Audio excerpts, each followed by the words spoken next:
পরীক্ষা চলাকালীন নকলসহ ধরা পড়ে এক ছাত্রের আত্মহত্যা। ধ্রুবজিৎ কর্মকার নামে ময়মনসিংহ ইঞ্জিনিয়ারিং কলেজের কম্পিউটার সায়েন্স অ্যান্ড ইঞ্জিনিয়ারিং বিভাগের তৃতীয় বর্ষের এক শিক্ষার্থীর মরদেহ উদ্ধার হয়েছে। আজ রোববার দুপুরে কলেজের অমর একুশে হলের ৩০৭ নম্বর কক্ষ থেকে মরদেহ উদ্ধার করা হয়।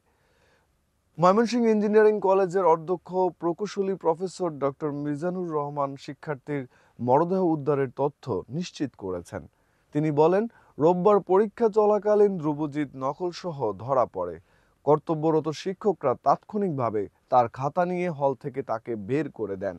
এই ঘটনার পরপরই হোস্টেলের নিজ কক্ষে গিয়ে সিলিং ফ্যানের সঙ্গে গামছা পেঁচিয়ে আত্মহত্যা করে ধ্রুবজিৎ। বিষয়টি জানার পরপরই উদ্ধার করে তাকে ময়মনসিংহ মেডিকেল কলেজ হাসপাতালে পাঠানো হলে কর্তব্যরত চিকিৎসক তাকে মৃত ঘোষণা করেন। পরে ধ্রুবজিৎ এর পরিবারের কাছে খবর পাঠানো হয়েছে। এদিকে আত্মহত্যার আগে একটি চিরকুট লিখে যান ধ্রুবজিৎ কর্মকার, যেখানে লেখা ছিল, সরি মা বাবা, আমি ধ্রুবজিৎ সবার কাছে ক্ষমা প্রার্থী। ব্যাংকের কার্ডের টাকাগুলো মাকে দিয়ে দিও। আমার মৃত্যুর জন্য দায়ী দেশের শিক্ষা ব্যবস্থা। পরের বার ফার্মেসি নিয়ে পড়ব। এত চাপ আমার পক্ষে নেওয়া কোনোভাবেই সম্ভব ছিল না। বিদায়।